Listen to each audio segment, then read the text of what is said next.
My name is Margaret Price, commonly known as Maggie, and I basically started here as a volunteer welcomer in 2018 and then progressed from that to become a guide, which I enjoy very much. Those of people who know me well know that I always have to inject this irritating light levity into everything I do, and that is to say, why did I join the cathedral? Well, to escape the housework. In 1915, there was the first formation of the Women's Institute, and in 2015 it was the 100th anniversary of that, and the South East Kent branches of the Women's Institute had their Christmas Carol concert in the cathedral here, and I was very privileged in being invited to sing the opening solo stanza of Once in Royal David City, which is unaccompanied,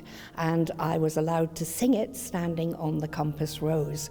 And so I think my overall best memory would have to be that, because somewhere in the rafters up there my voice still lingers, and like everybody who has come before and who will come after me, this is a remaining thing in the cathedral. So it was really a wonderful moment. I'm a mixed family, in the sense that my mother was Irish-Scottish, my father was Swiss-German, and I was born and brought up in Scotland, in Helensburgh, in a small village, or as it was then, a small village called Helensburgh on the River Clyde.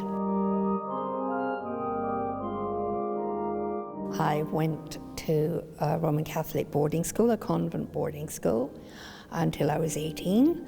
In our house, I never actually quite understood why people made such an argument, for want of a better word, about religion, because in our house it worked fine. Everybody, my mother respected my father respected my mother. My father's attitude was, you will have a good grounding, and when you grow up, then it's between you and God, and you have to decide for yourself how you want to progress in your life. And I think that is a fair way of looking at things. So yes, I did have a religious background. I would say I'm more spiritual than religious today, because I firmly believe we're all of a common humanity. And it is no good sort of sitting in our corners doing nothing and not communicating with other people and trying to understand different cultures and ways of life. And I think this is really extraordinary. And also that is the ethos of the cathedral, to be open and welcoming.